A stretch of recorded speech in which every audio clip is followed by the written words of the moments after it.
I was excited to just get out because it was a gorgeous day. I just had a baby, so I don't feel tip-top in shape or anything.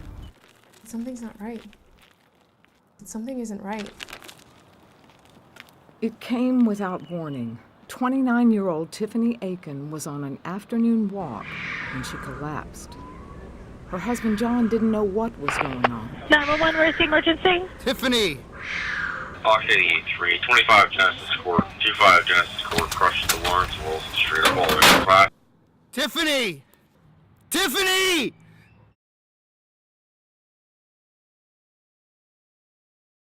Paramedic Jeffrey Cooper and EMT Ruben Rosenberg responded to the 911 call. She didn't look very good. She was very pale. Let's go! Let's go! She was very diaphoretic. She was sweaty. Her lips was purple. She really looked like she was in bad shape. Tiffany was in and out of consciousness during the ambulance ride to Pinnacle Health, Harrisburg Hospital in Pennsylvania. On arrival, Tiffany stopped breathing. What happened is I jumped out of the truck, I walked to the back door to open them up to prepare to pull the stretcher out. And I remember Jeff saying, Tiffany, hey. And I saw him move his fist up to do a sternal rub. And I saw that and I jumped in to check for a pulse. Because my first thought is, let's make sure she's got a heartbeat. Tiffany started breathing again. The emergency room staff quickly got to work. The minute Tiffany's husband John got to the ER, the staff told him her blood pressure was bottoming out, and they didn't know why. I walk back, and there's at least 15 to 20 nurses, doctors surrounding her bed.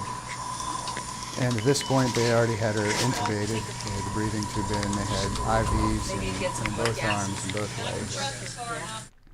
And she doesn't look good. John sat nearby and watched and prayed as the team worked to keep his wife alive. She was clenched on the breathing tube, and she was fighting for her life. And that's when I began to have this hope rise up within me to say, okay, we're going to fight. You know, we're going to continue to believe and fight whatever this thing is. Finally, the doctor discovered the problem, a blood clot. They gave Tiffany medication to break it up. Cardiac surgeon Mubashir Mumtaz was called to the ER. He ordered a CAT scan to confirm the diagnosis and found 2 large clots blocking both lungs. As life support kept Tiffany alive, her blood pressure continued to drop.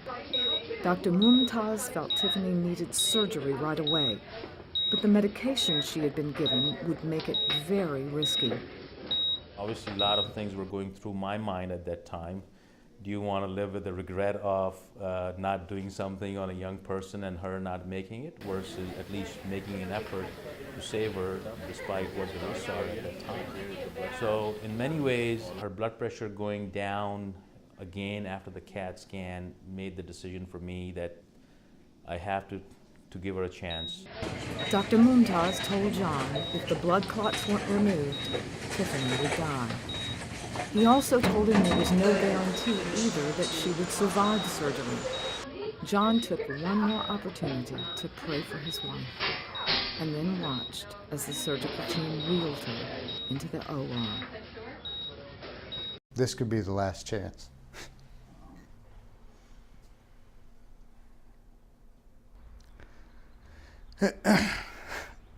It's not enough time.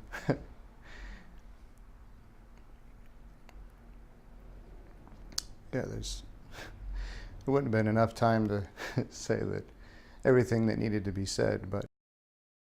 While Dr. Mumtaz and his team worked on removing a number of blood clots, John, his friends and family, and his church prayed.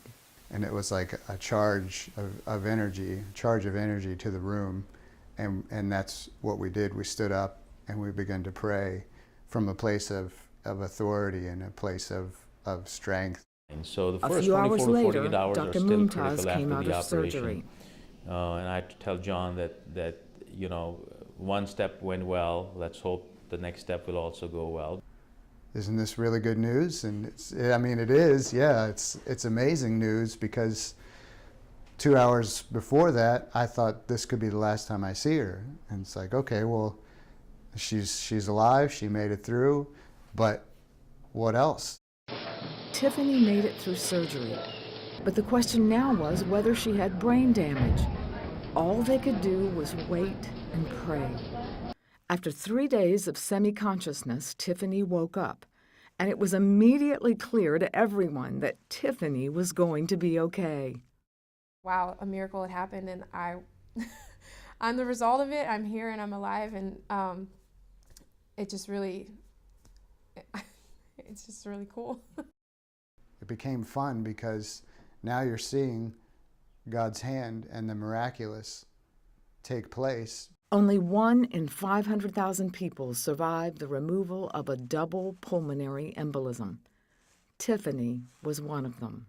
She did a great recovery without any problems or deficits, and to see her back in the office with her family and young kids, it was just an amazing feeling. And it was awesome that she was able to go home, and not just go home, but go home at 100%.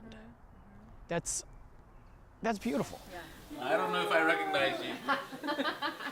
I recognize To see everything fall into place for this young lady to make it out of this bad problem that she had. I mean, it's really amazing to all of us. So it's not only science, it's a lot of other stuff that happened right for her, that she survived so well is just amazing, and something that we're never going to forget. I feel like everyone around me has had more of an experience with this than I have. Even though it happened to me, their eyes are just open so much wider to the goodness of God. When people just tell me like, oh, you have no idea, you know, and it has really impacted their lives, and they're changed because of it, and their every day is different. I could have never imagined that something this potentially devastating could have had such an amazing outcome. It's just beyond my understanding, really.